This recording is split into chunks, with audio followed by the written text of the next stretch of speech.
In this guide, I'm going to show you how you can disable crossplay here in Battlefield REDSEC. Before we do dive into this guide, make sure to like the video and subscribe to the channel with all notifications on. It really does help the channel. It lets us know that you want more content like this. We'd greatly appreciate it. And if at any point with this guide you do have any questions, just ask them down in the comment section below. And we can help you out further. I'm going to be doing my best to reply to every single comment down there. But from the home screen of Battlefield 6 or Battlefield REDSEC, what you're going to want to do is actually go over into your settings and then scroll down on the left-hand sidebar till you see this system settings option. Select that. And the second option on here is going to be crossplay. Simply go ahead and toggle this off.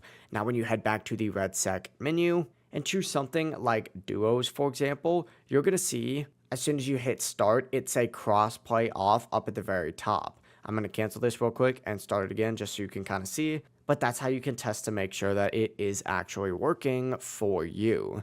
But overall, it really is as simple as that. It's super quick and easy to turn off crossplay. If this guide did help you out, make sure to like the video and subscribe to the channel with all notifications on. It really does help the channel and lets us know that you want more content like this. We'd greatly appreciate it. And if at any point throughout this guide you did have any questions, remember that you can ask them down in the comment section below and we can help you out further. I'm going to be doing my best to reply to every single comment down there. Have a great rest of your day. Peace.